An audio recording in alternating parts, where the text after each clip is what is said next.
Sound design.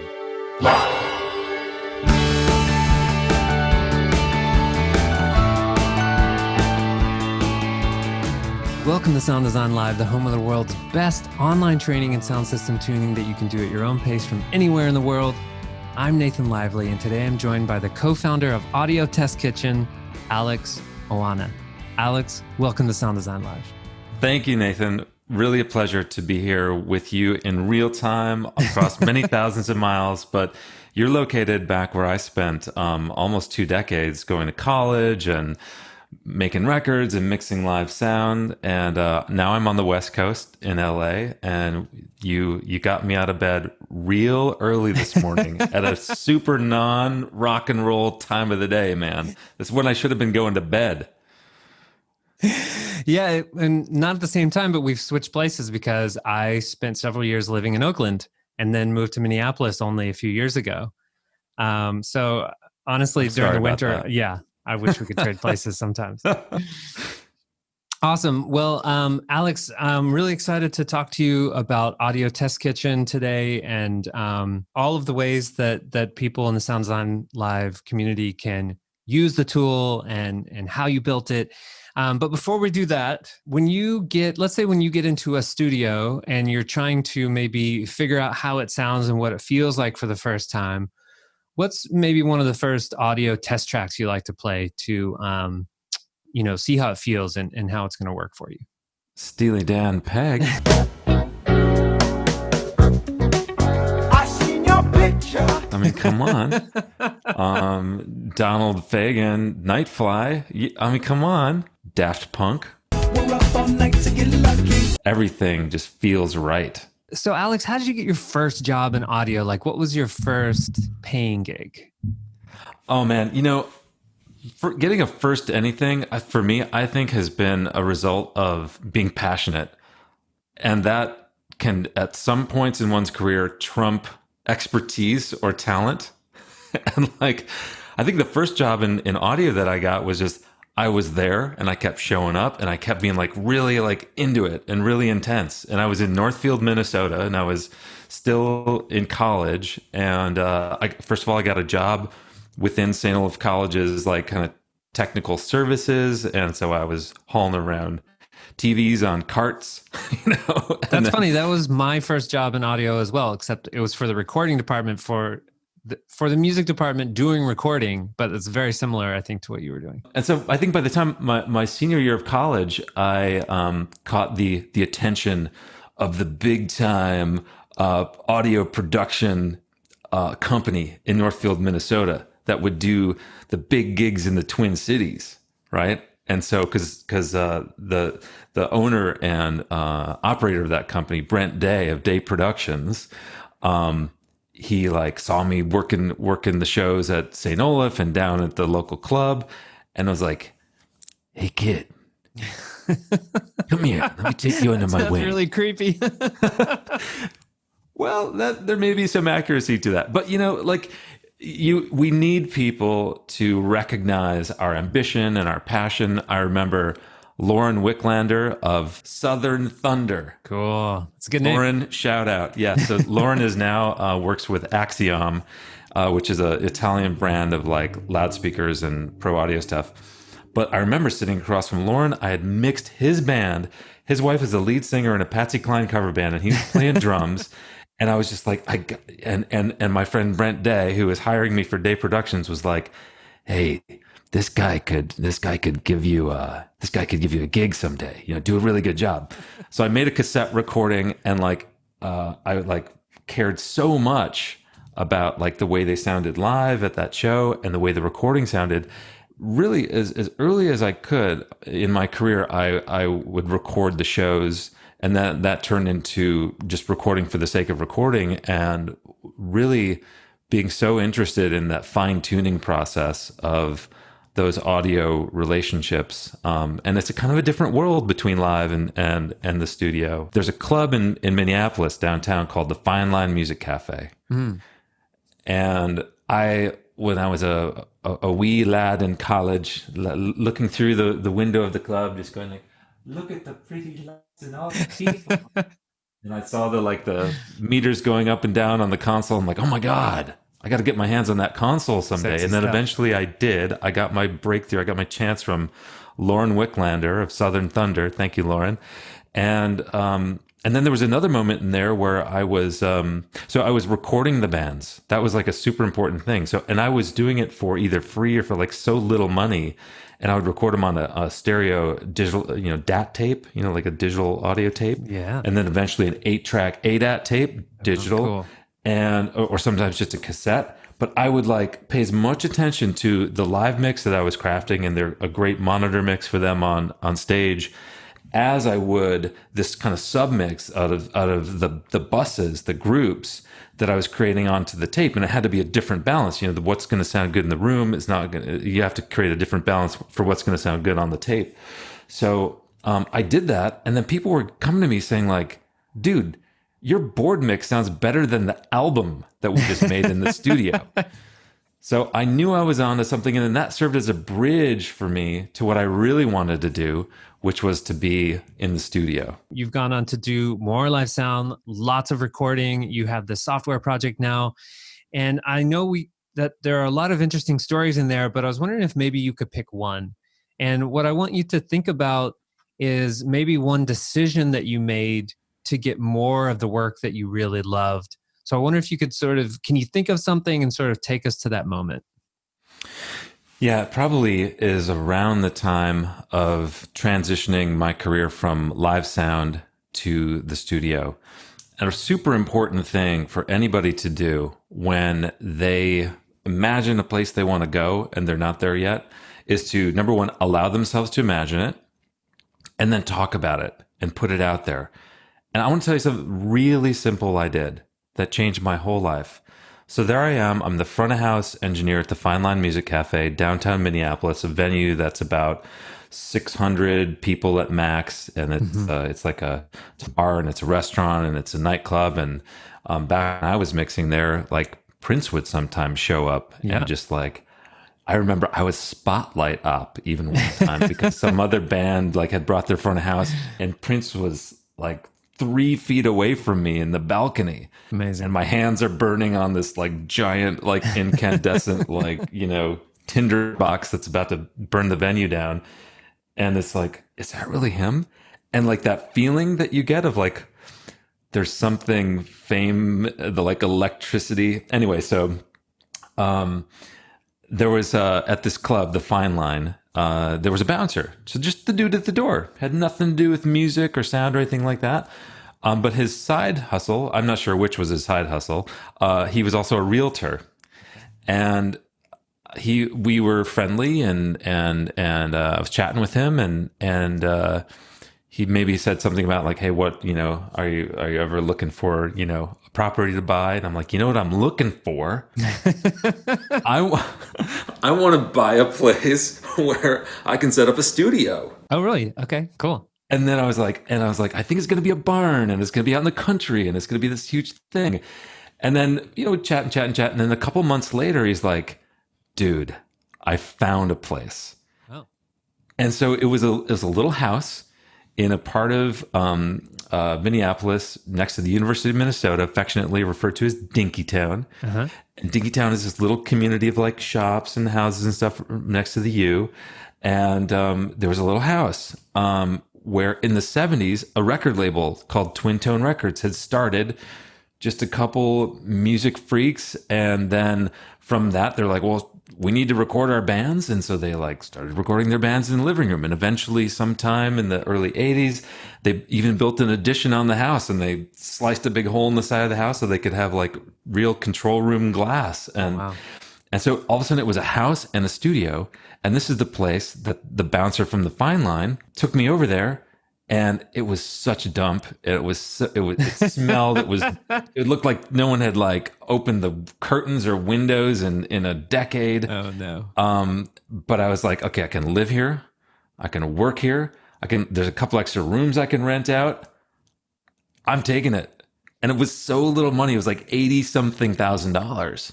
So like at the time, I mean, this was like early 90s. Uh-huh. I mean, that was like an astronomical amount of money, right?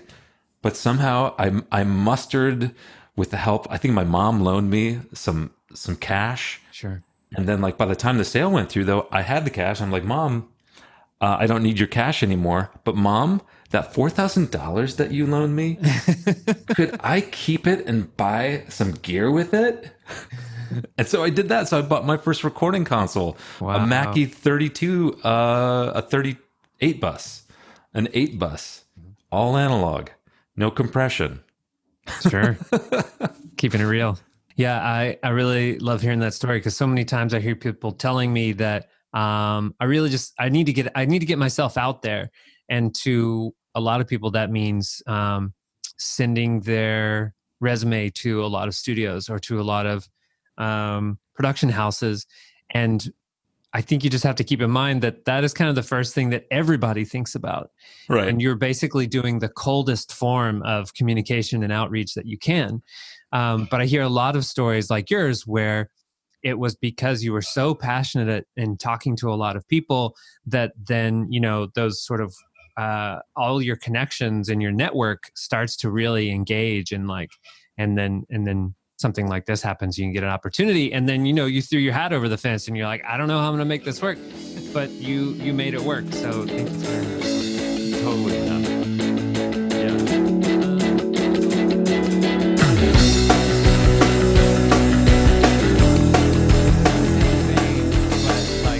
Light years ahead. How did you get so many recommendations on LinkedIn? You have somewhere north of 20, so you have like 21 or 23. Yeah. And most sound engineers have maybe 1 or 2. My thought on that is like, it's your network, and it's treating people right, and it's your passion, and it's giving. And like, I likely would have written a recommendation in response, or maybe I initiated by writing a recommendation for someone else. And perhaps this happened at a time when LinkedIn software itself was more focused on like, hey, you're a new member or whatever, build your profile. Maybe they still do that. But I think that's key to it right there. It's about, in every scenario that you're in, a work scenario, any kind of relationship, you have an opportunity not just to do the job, but to be a great person and to treat people right. And if the high number of recommendations I have on LinkedIn is an indication of anything, hopefully it's an indication that not only did I do a good job, but like I cared, I cared about the people. And I think that one of the biggest mistakes I've made in my career actually is those moments in time when I put the project before the people. And dude, every time that happened, it got painful. There was a painful moment where there was a reckoning. And like, one thing that's cool about relationships is it's like nature. If there's an imbalance, it will force you to deal with that imbalance at some point. Or else you're just going to die of stress, which I prefer not to do. So for those of you who are listening to this on the podcast, you'll want to know that we're also recording video. So this will be on YouTube. So at some point in this conversation, if Alex starts to show us websites and things on his computer, we'll also try to describe that, but just also know that there's a video on YouTube that you can go and look at of what we're actually doing on his computer. For people who don't know, what is the goal of Audio Test Kitchen? Why would I go there? What's like the problem I want to solve with this tool you've created? Audio Test Kitchen lets you hear the gear before you buy it. Audio Test Kitchen lets you hear the gear. If you have questions about like, how does this thing sound? Maybe you're a student. Maybe you're an enthusiast. What's a better word than that, Nathan? A hobbyist, whatever. You just love sound. You're curious, right? But doesn't it make sense that in a world where where like it's so easy to transmit, technically speaking, high quality audio, high quality video over the internet to wherever people are. And there's these products that make sound or shape a sound or capture a sound. Doesn't it kind of make sense that like you would be able to audition how those tools sound before you buy them? I mean, everything's in place except for the raw data that you need to be able to adequately audition in a neutral, unbiased environment and compare those to other pieces of gear in that same category. So that's what Audio Test Kitchen did. Yes, that would be the next question for most people is, yes, it makes sense. Oh, but how would you do that? That's impossible, right? And we're going to get into how you did that. But first, I just wanted to sort of draw people's attention to the way that we have all traditionally done this, which is most people, in my case, either you're on a show and you get to try something new, a new microphone. You're like, oh, this new microphone, let's try that. That sounds different. Or you go to a music store, and probably lots of people have had this experience of going to the music store where they have a bunch of different microphones set up, and you can basically pick them up and talk into them or sing into them or whatever you want. And they have headphones, and that gives you a particular experience where you get to hear your own voice through a bunch of different microphones. And that's eye-opening for a lot of people, right? All of a sudden. But in that context, not only do you get to hear your own voice, you get to hear all the background noise in the store, the air conditioning unit, and you can turn up the headphones so loud that anything sounds blisteringly amazing. Right. So kind of two problems there, right? Which is one, you have to go to this place where they have this and they only have like 6 or 7.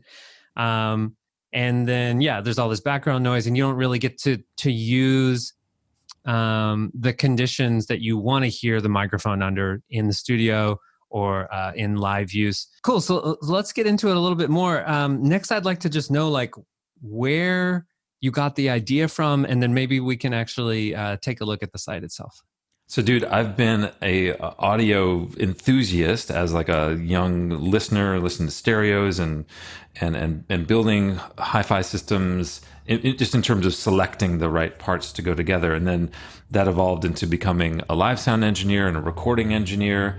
And then that evolved into me writing for some magazines like Pro Audio Review, which doesn't exist anymore, Sound on Sound, Pro Sound News, these kinds of things. And coming from the perspective of trying to review gear. So a review is supposed to serve as a kind of a surrogate for like, hey, let me have an experience with the gear.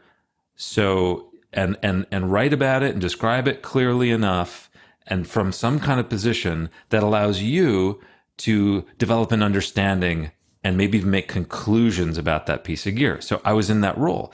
And then I started working for Vintage King Audio as a salesperson. So here I'm on the phone, I'm answering emails, and I'm trying to do the same thing. It's like, oh, I'm surrounded by this gear. And eventually at the Los Angeles Vintage King showroom, which is like one of the only places on the planet that actually has gear plugged in that you can come and check out and audition.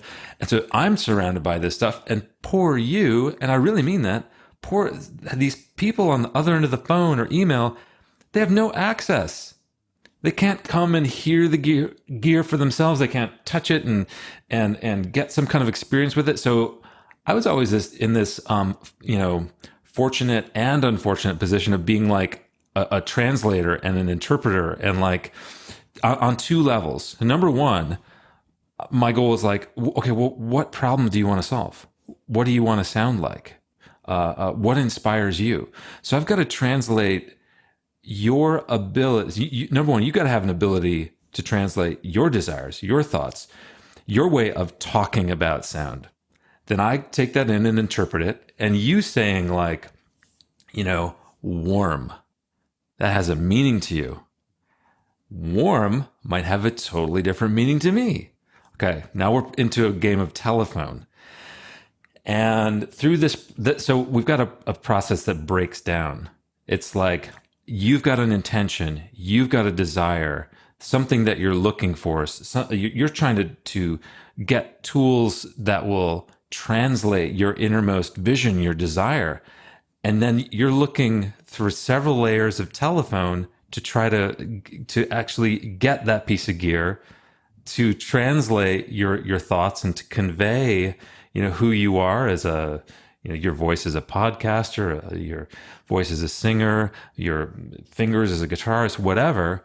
And so that it just made sense to me that why don't we just stop this game of telephone, and why don't we just make it so that the person with the vision in their head for how they want to sound can just audition the tools that make the sound, shape the sound, that capture the sound themselves. That's really great. So it was really through all these conversations you were having of trying to describe gear to people or help them make purchasing decisions that led you to you were trying to figure out, how do we stop this game of telephone, and how do I just bring the gear to you without me actually like driving to your house and like setting up 100 microphones? We are the first to admit that if you could create the perfect scenario where like every microphone, let's say, for example, because Audio Test Kitchen launched with a library of 300 large diaphragm condenser microphones, all comparable online, all standardized recordings, in this unbiased interface. And let's just say like you, Nathan, are thinking about 20 of them, right? They're in the right price range. They're like, that's on your short list. So if I could set up a scenario in the studio, it's your studio. You know the speakers, you know the headphones, you know the acoustics. Everything is perfectly level matched. And I'm going to standardize these conditions one step further. I'm going to make it so that that the source that we record through every one of those microphones never changes. Well, what the heck source is that? I mean, so imagine now trying to do that in a store or somebody else's studio. Okay, all of a sudden, it's not your space, not your listening environment, not your speakers, not your headphones. You might feel under pressure if you're paying for that studio time, or if you're like in a store in that environment. And certainly, even if you just walked around that room where you had all those microphones level matched and set up perfectly, and you talked into each one, or you had someone play into each one, there are variables galore. And so all of a sudden what happens is you're going to start making conclusions about the gear that have nothing to do with the gear. They have to do with like, oh, your acoustic guitar that you're auditioning into every one of those mics, it went slightly out of tune on a couple of them. Or the tuning changed, whatever. And it changed in such a way that when you're comparing one mic versus another, you're like, there's something I like a little better about this mic. Well, there may be truly differences between those two microphones, but the source that you recorded on them also changed. Mm-hmm. Well, so now what are you comparing? So we had to solve two really huge problems with the way that people have been able to audition gear in the past. And that is like, we wanted to bring it to your environment that you're comfortable with, you're familiar with, the power of that comparison. And then we also knew that we needed to make it so the only variable is the gear itself. The source never changes. So that really was our journey, and that's our big 1-2 punch breakthrough. Delivering those comparisons to you in a way that you can easily do them, and that's our website, in an unbiased, controlled setting, and then creating the conditions and capturing the data that powers these comparisons. And you know what, man? Another role that I've had in my career is I've also been a manufacturer. I was the vice president of Slate Digital, Slate Media Technology, and I created a product called the Raven. So it's a touchscreen controller for DAWs. And although that thing does not make a sound, it does not process a sound, being in that manufacturer's seat, the last thing you want is for the users, for retailers, to not get it, to not get what you've created. And so let's say that I'm a microphone manufacturer, and my problem then is needing people to understand what I've created. What is the sound of this thing that I've created? And having been in that seat, now as running Audio Test Kitchen, I know how much passion and blood, sweat, and tears has gone into the creation of these products. And the last thing we wanted to do is to misrepresent the way these products sound in our comparisons in Audio Test Kitchen. And so we talked with manufacturers. We said, like, how do you measure the quality of your microphones? How do you, what kinds of tests do you perform to even develop the tools that you create? So we incorporated some of those same techniques. And I want to fast forward to launch day and after, now 9 months after our initial beta launch and 7 months after our public launch, we have had no complaints from 54 microphone manufacturers. Wow. Congratulations. From the people who make the most expensive, $10,000 Sony C800 or Telefunken microphones, all the way down to an $80 sterling mic. I mean, this is miraculous that 250 physical microphones could have all been represented in a fair and accurate way to what those mics really sound like in real life. Sure. And I'll say one more thing, and that's because we recorded them in real life. We didn't simulate anything. We didn't digitally model anything. We put these microphones up in acoustic environments and created all kinds of different scenarios, from the lowest lows to the highest highs, and, vocals and guitars and drums and all this stuff. So you've mentioned several times how important it was, the test procedure that you used. yeah. So I want to talk about that for a minute, because I know that's kind of the question on people's minds as they're listening to this. There's a lot of people that listen to the Sound Design Live podcast that do measurement and that work on live shows, and measurement is very important to them. So I know that we could fill a whole other interview with just going through all the methods, because there are multiple instruments, and then how you handled all of that. And there's all these workflows you had to develop to make those multiple instruments. And I first just want to direct people to a YouTube video called Audio Test Kitchen Has Revolutionized the Microphone Shootout, because when you watch that, you will be able to watch Alex talk about how they worked with a kick drum and how they set up the microphones, and where things went wrong, and then the entire signal chain just for that one thing. And so to see like a half an hour of him just talking about this one instrument in this one scenario, you realize like what he had to go through to figure all this stuff out. So I thought maybe instead of that, we could talk about the vocals. So let's talk about the workflow for recording the vocals. And I'll just say, so you don't have to repeat it, in the app itself, it says vocals, single vocal performed by a laboratory grade neutral microphone in an anechoic chamber, re-amplified via a vocal surrogate loudspeaker into each product microphone one at a time. And I looked, and then later on you say that laboratory grade neutral microphone, I believe, is a Schoeps MK2. We were very listening driven in our R&D process, because my team and I, which at the time in our this development process of like, okay, how can we actually create a system where, like, if you put a loudspeaker in front of a microphone, it sounds just like a human being in front of that microphone. We were really skeptical that was possible. And so Nathan, you have like thrown me right into the hot seat with like one of the hardest things that we had to do. And one of the most important use cases for microphones is vocals, right? So how do you maintain consistency? And your question, it taps right into a fundamental principle of Audio Test Kitchen, and that is the source can never change. Because if we recorded the most amazing vocalist in the world who was capable of singing near perfectly 250 times, into every microphone, first of all, that would take a week. We would have to be serving them the exact same lemon and honey tea, at precise intervals. So we actually tried some of that, and it just wasn't humanly possible. And we would, as we were comparing microphones, we would get fooled like, oh wait, do I like that mic better because the performance is different? So we had to eliminate all that stuff. We created what we called our vocal surrogate, which actually is capable of re-singing into a microphone.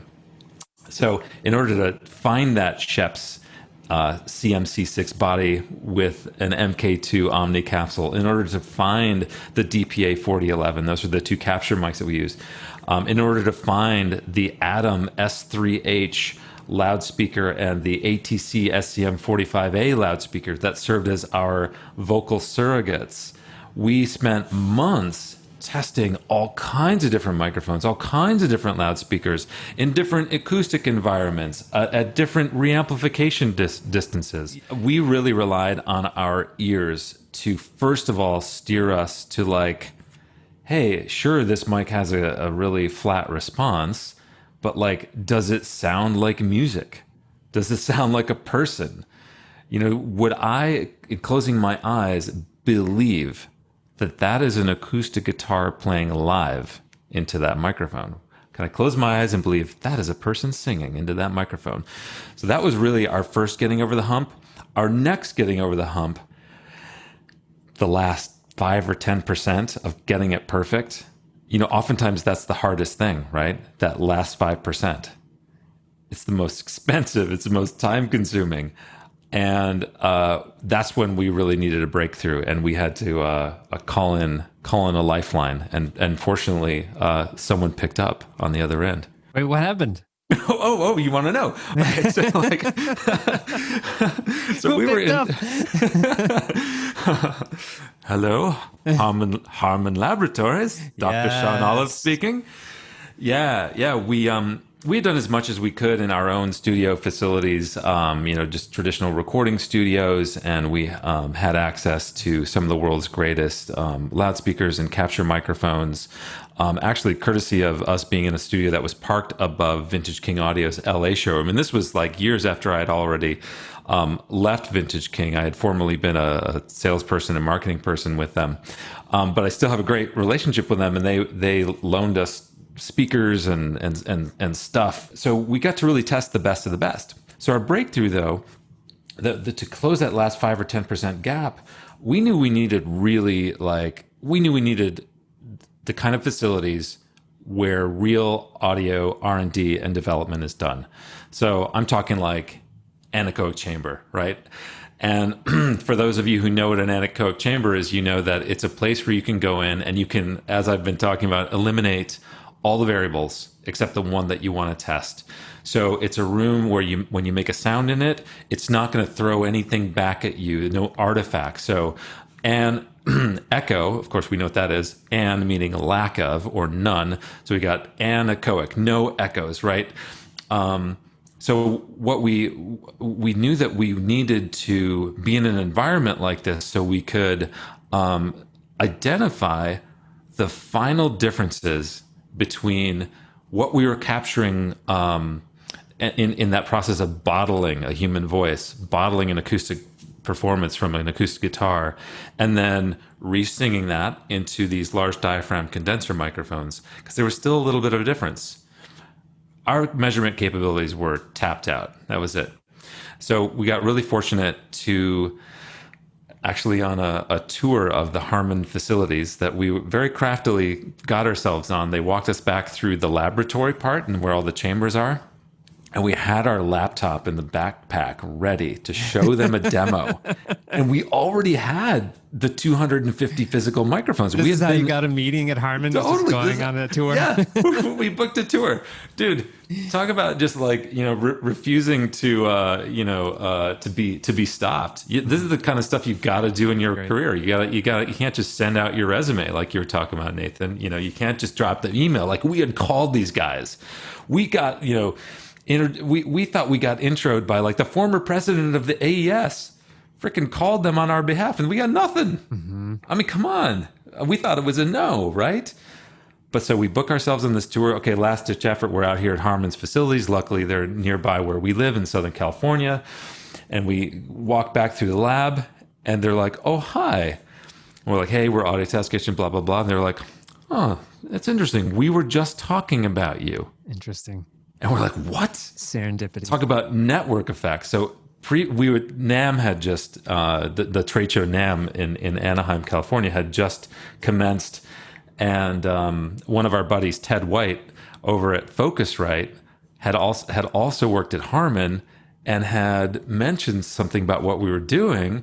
And so when we showed up, not only did we finally have a face-to-face with the very people on the planet who could help us, but we also had a warm introduction made prior to that. So Dr. Sean Olive, he's a super duper bigwig in the field of acoustics and has created such things as like a headphone target curve, which is like, imagine you had the question, how if I could correct the response of every headphone, or if as a headphone designer, I was trying to target a certain frequency response, what's the target?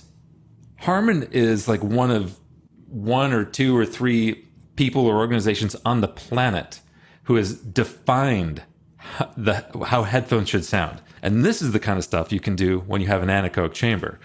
and they have 4 of them. So Dr. Sean Olive, Todd Welty, Omid Kansarapur, and Dan Pai welcomed us with open arms. And we spent probably 2 months there doing research and also then doing a final capture of the way that we wanted to, once we had Nathan bottled the vocals, we wanted to replay and re-sing these vocals in different acoustic environments to represent what, someone who's actually, buys one of these microphones and uses one of these microphones might experience themselves. So we did one we re-amplified or re-sang in the Anechoic Chamber. So there were 0 artifacts. We did one in kind of a medium room, kind of like bedroom acoustics-ish. And then we did one in a more lively, larger room. So it was through working with being able to be in a controlled environment with some of their test tools and being able to analyze, okay, here's how close Audio Test Kitchen could get in the traditional recording studio, the difference between a live vocal and one that's bottled and reamplified. Let's measure that difference. And then Harman just went like, okay, we're going to take that difference and null it out. That's gone. Cool. So all of a sudden, we were in a position where the bottled and reamplified vocal was indistinguishable when you close your eyes from the real thing. One of the things that you would like to know probably about Audio Test Kitchen is that it's free. And you can make, when you first arrive at it, if you've never been there before, you're going to have a few microphones you can play with in the taste test, and that's the area at the top, right below the place where you hit play and you see the waveform. The taste test is where you do your audio comparisons, and below that, we call that the flex box, and you can do a lot of stuff in there, like compare frequency response graphs, and you can search for more microphones. The second you hit that little magnifying glass, the search thing, the second you hit that magnifying glass for search, if you're not already a logged in user, just create a free account and please sign up join the mailing list. And here's why, because we've only released half the content that we've captured on these 300 microphones. We've got tons more that we're going to put out there. And there's a few really fun Easter eggs that we're going to put out soon. These are the category that we have now is large diaphragm condenser mics, but we also recorded an SM7, SM58, and a SM57 alongside all these large diaphragm mics, just to have as a reference point, because everybody knows those, right? So you'll be able to find out about that when you join the mailing list. Cool. All right, so we've got in the search box hundreds of microphones, and I think what we should do is, there's some cool ones in the taste test already. We got one from Lewitt, one from Townsend Labs is a modeling mic, one from Sterling, $100, one from Gage. But I'm going to clear out that test right now. I'm just going to put those microphones in a cupboard, and I'll tell you, cupboard is a kitchen theme, but it's also what the Brits call the place where they store their microphones, their mic cupboard. And so I'm going to click on the cupboard here, and it's right next to it's a tab in the flex box where you also do search.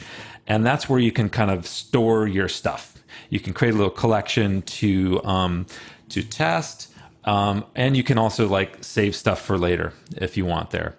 So I'm going to go back to the search box, and I'm going to click in the upper right hand corner that filters, and I'm just going to do kind of like what's a question a lot of people have on their mind. I'd say in the studio realm, it's like, hey, do I have to spend $3,000 on a U87? Yes, that's a really good point. I think one of the biggest first questions is, how much do I need to spend? Like, can I get away with a $100 or $200 mic, or do I need to jump up to $1,000? Like, what's the difference?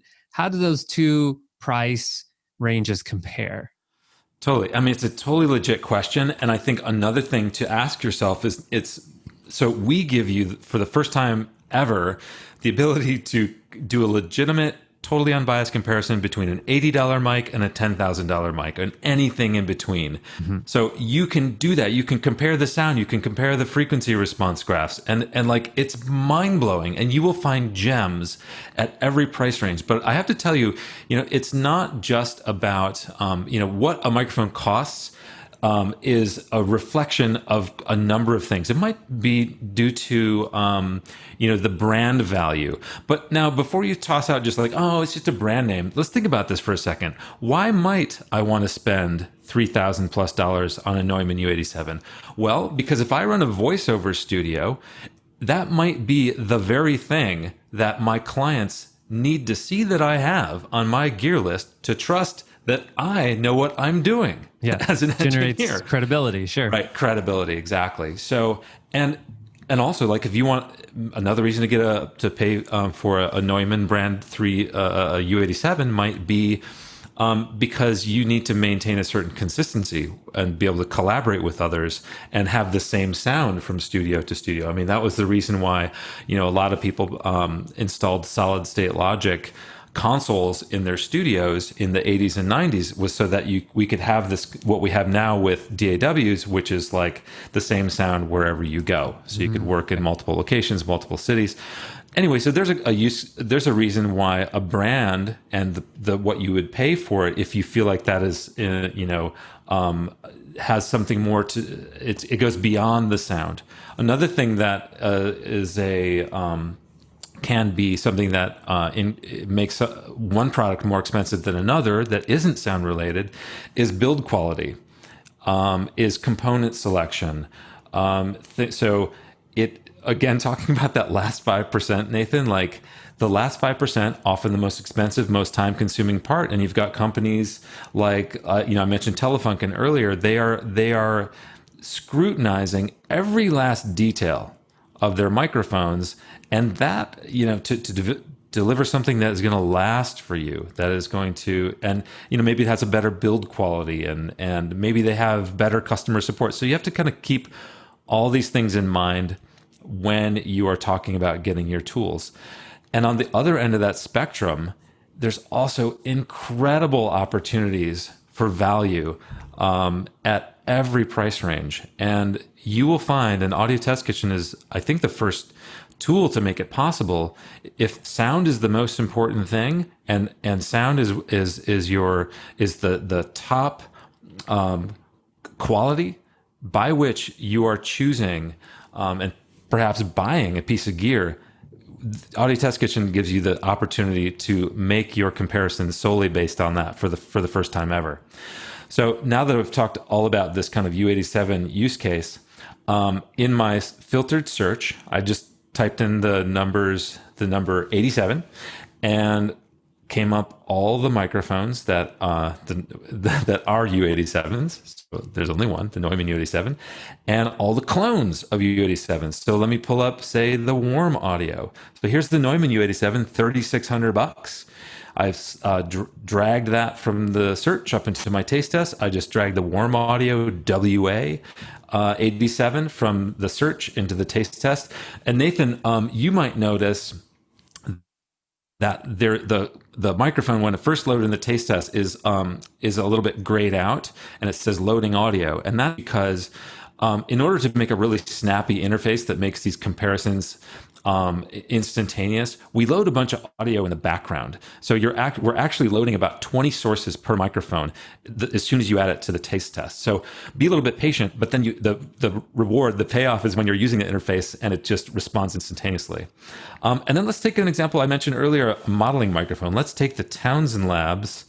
They have a modeling microphone, which is one that is one physical microphone, and then they measure other microphones, anything from like a classic or bin, and create a digital model of that, and then apply it to the sound of their physical microphone, and allows you to select the different sounding microphones right within their software in your DAW.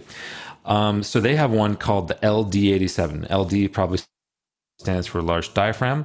Let's look at the Peluso 87. So this is an all analog clone of a clone is a kind of a common term. I'm not sure the degree to which they were really attempting to clone 87, but that one's for $1,169. And then we'll pick out one more.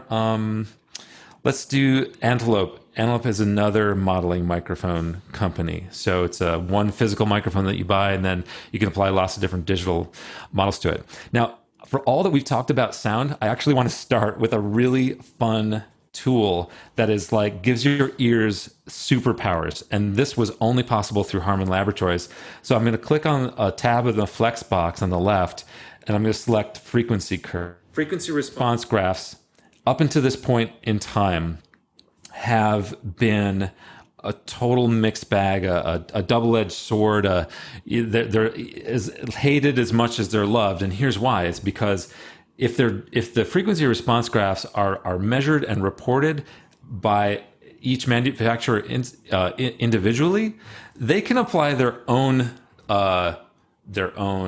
smoothing, their own margins of error, their own reporting that doesn't necessarily relate to the way another manufacturer does. Or even how the their graph looks, maybe like the X and the Y axis could be slightly different. Totally. The lines are in different places. Right. So yeah, exactly. They might have had the exact same methodology and the same transparency, but the way that they report it, you can't literally line it up. So thanks to Harman Labs, we were able to measure the frequency response of every one of these microphones in an identical setting in their anechoic chamber. And for the first time ever, make it so that you can do a frequency response comparison side by side, apples to apples, of 300 microphones. Very so cool. Yeah. Here we go. I'm gonna click on that. So here's our ear superpowers. Each microphone has its own color coding. So the Neumann U87, $3,600 is the red line. And I click over to the Warm WA87, that's the orange line. And we can instantly see that the low frequency is pretty similar through the mids. And then all of a sudden there's some pretty significant deviation in the high frequency response, centered around 6 kilohertz. Really different response on those two. And so all of a sudden I'm going like, well, so why might that be? If Warm was trying to clone or recreate the U87, well, what if their model of the U87 was a vintage one that had a softer top end response? Because personally, my experience and from anecdotally what I've heard from others is that there's a difference between a modern U87 produced by Neumann and a vintage one. Okay. And that might be due to aging, but it also might be due to differences in how their production process and their components specs have changed over time. That's so funny. So they might even argue our clone sounds more like a U87 than the real U87. That's right. Fast forwarding, I've noticed that companies that do modeling microphones like Townsend Labs, Slate, Gauge, Antelope, they have the liberty of not only giving you multiple versions of U87s as models. So you can pick a modern one, you can pick a vintage one, and play with those different profiles. Audio Test Kitchen is primarily it's designed to help you focus on the sound, but there's also some cool visual tools like the frequency response curves give your ears superpowers in that they can help you go like, oh wow, okay, I see a dip here at 6,000 at 6K. I'm going to start listening for that. All of a sudden, it opens up your hearing. Mm-hmm. But there's some other tools that we built in too, and I'm just going to go up the upper right-hand corner and click on this I button. And we have both we have actually hotkeys that allow you to more quickly navigate your session. And I'm going to use one of those hotkeys right now, and it's the numbers on my keyboard on my laptop. Numbers 1, 2, 3, 4, 5, and 6 will select taste tests, the corresponding taste test slots, which are also numbered. So I can easily now, with just my hand on my numbers on my laptop, jump between the U87 response and the Warm, the U87 response and the Pluso U87, the Neumann, the Antelope, the Neumann, the Townsend. And so I can really quickly not only get a visual comparison, but also that same principle works really great when you're comparing microphones. And in that hotkey menu, you'll see there's a few other cool ones too, like hitting the B key takes you back to the beginning of the audio track. Mm-hmm. So while we're talking about audio tracks, it's like, the sound that you're comparing is hugely important to what we built. And we were super deliberate about designing the content to create something that was actually fun to listen to, good music, and also that would bring out and reveal all the characteristics of the microphones that you need. So I'm actually going to show you some of the solos here. There's 2 songs right now, and again, if you join the mailing list, you'll know over the next couple of months, as soon as we release the 2 other songs that we have in other genres, so that you can get different types of music and different types of different sounding sources to compare these microphones on. So in this first song I pull up, it's like an old school LA hip hop tune, and within it you can solo the bass, the electric guitar, the piano, vocal, piano, room, and then also a drum stem and a dry mix. And the dry mix is just a different version of the mix, which is in the stacked effect here, which is a really cool tool. The stacked effect was processed with UAD plugins. So they were really cool. Like about a week or 2 after we launched, they called us up and said, dude, this is amazing. Like, how quickly can you build us an audio test kitchen for our site? And I hope it's okay for me to talk about that, but that's a work in progress with those guys. And they sent us some cool, they sent us some satellites and all their plugins so that we could take our full band mixes here and process them as you would if you were making a record. Mm-hmm. So not only can you hear the raw sound of each one of these microphones, but you can hear it in context of like, here's the plugin settings never changed, so our mix never changed, but we added a little compression to the vocals, added a little compression to the drums.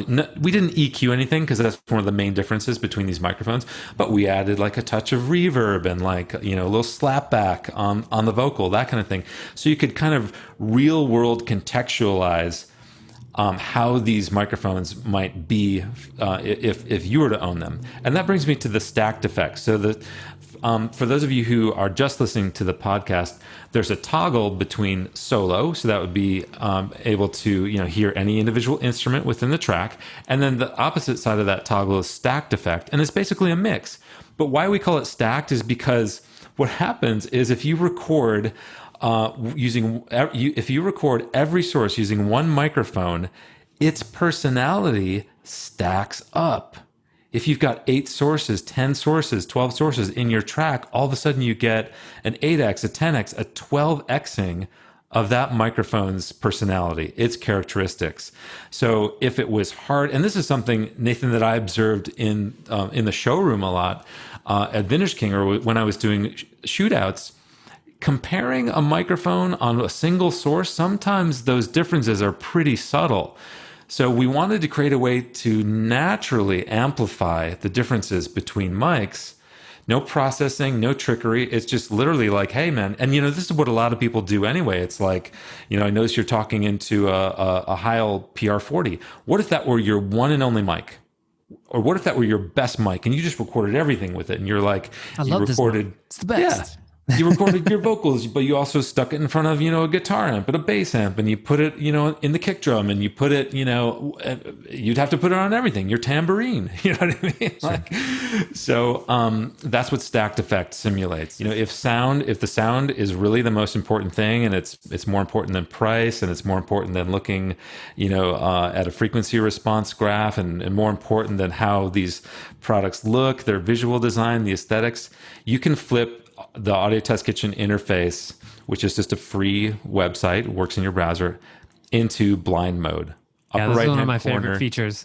Oh, cool. Yeah. So you would have asked me about this. Okay, you flip it into blind mode, and the interface automatically shuffles the position of the microphones in the taste test at random, so that you can't, track. That mic was, the Neumann, that was the Worm.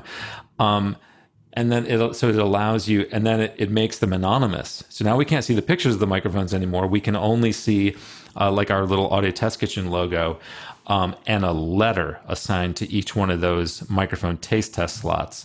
So the thing that you want to do as you're listening, you want to take notes on each microphone. So like let's say that we were doing a listening session, and rather than trying to get good audio over Zoom and have it sound all funky and like, hey, it sounds weird to me, just go and do this on Audio Test Kitchen. It's free. So let's just say this first microphone, I'm like, crisp, above 8K. Let's just say my ears are that good. And then I go to the next one and I'm doing some listening and I go like a bit woolly, and see, there we go. These are terms that make sense to me, but you know, if I said woolly to you, you might be like, oh my God, I've been looking for a woolly phone all my life. You know, that's the one. But for me, I'm like, woolly is not what I'm looking for right now. So a bit woolly in the low mids. Okay. So I submit that note, make sure you hit submit every time. And then this next one I'm listening and I go like, oh man, that's like open top end exclamation point. Hit submit, and the next one. So you get the idea. And this last one, I'm going to go like one of my favorite terms, supple. Oh yeah, supple mid-range. I love that. Okay, so and it's supple mid-range that I have been looking for all my life, sure, or for in U87s. Okay, so now I'm done with my blind test. I'm going to flip it back into normal mode. I'm going to go back to the flex box. And I'm going to select the tab, the third one down, the little notepad. Now I can see what my notes are, and it looks like you guys, since I'm a logged in user, it actually records my historical notes that I've done in all my listening to the U87, for example. So I've got notes from today. I've got notes from April 18th. I've got but if we're looking at just the notes that I put today, now I can see like, oh, in my blind taste test, remember I was looking for the one that had the supple mid-range, and in this case, it just so happens, and I didn't actually listen to these, but I can see which microphone had the supple mid-range. It was the Warm Audio W87, $599. Oh my gosh, I just saved myself $3,000. Yay!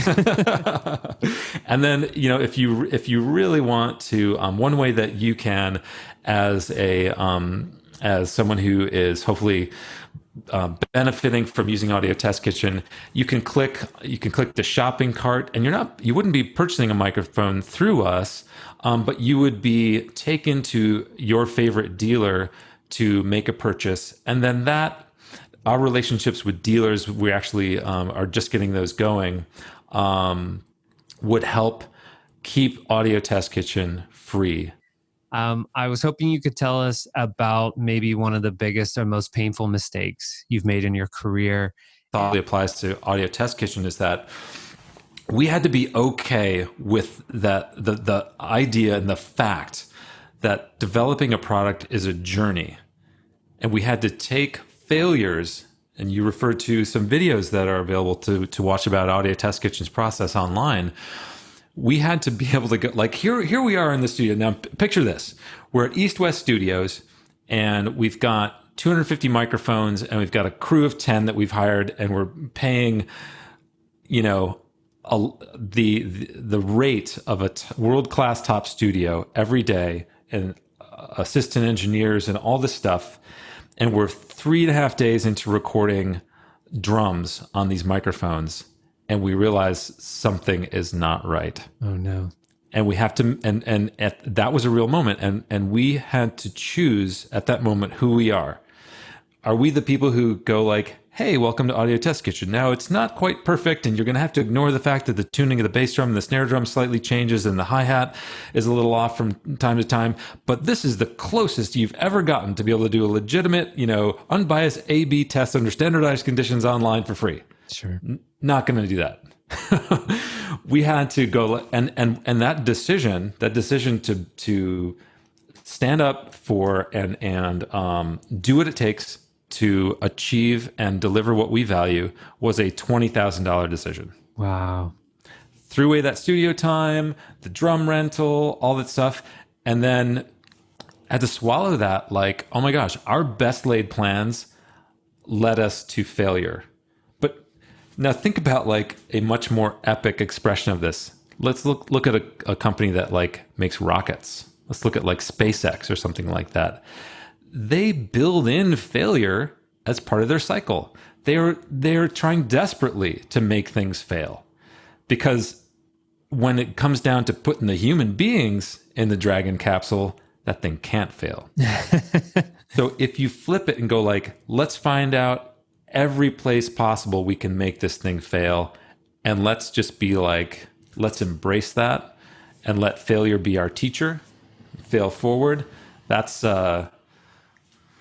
man, if you can swallow your ego and reconcile with like, dang, I thought I was really smart coming up with this idea how to solve this problem. And I guess it didn't work.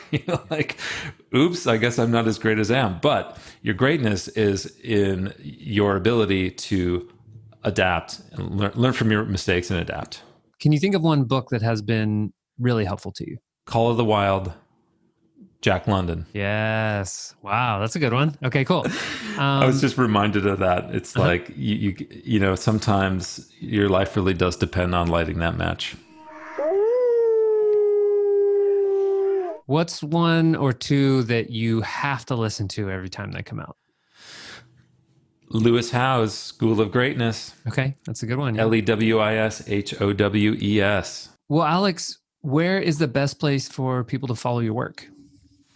So I would invite everybody to go to audiotestkitchen.com, and first thing, actually scroll to the very bottom of that homepage where you can learn about some of the behind the scenes stuff and see some lasers and robots in action and stuff like that. Yes. Watch a 1-minute video that is Audio Test Kitchen in a nutshell. That shows you some of the processes we went through in the studios and the Anechoic Chamber at Harman. Go all the way to the bottom of that homepage and join the newsletter. And that way you can hear about the new content that's going to be coming out and just, yeah, receive. We want to give there. Facebook, what is it? / whatever, Audio Test Kitchen. Look for Audio Test Kitchen on Facebook. Look for us on Instagram. And let's see. Me personally, you can reach me info@audiotestkitchen.com. Okay. Yeah. Perfect. All right, Alex, thank you so much for joining me on Sound Design Live. Nathan, thank you so much for having me as your guest. And I want to say hey and thank you to everybody who's listening. We are all in this together, making the world a better sounding place. I admire you. I applaud you. Be courageous in not compromising your own standards, and make the world, bend the world to your vision. Sound Design.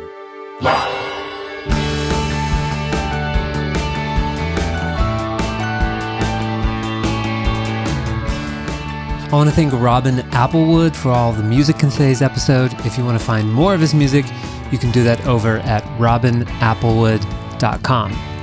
Sound Design Live is supported by Ross, Learn Stage Lighting, John Scott, Pedro Bob, Roadie Free Radio, Joel Ellis, Jim, Kuba, Sinqui, Terry, Nicholas, Chris, DC Sound Op, and Dave.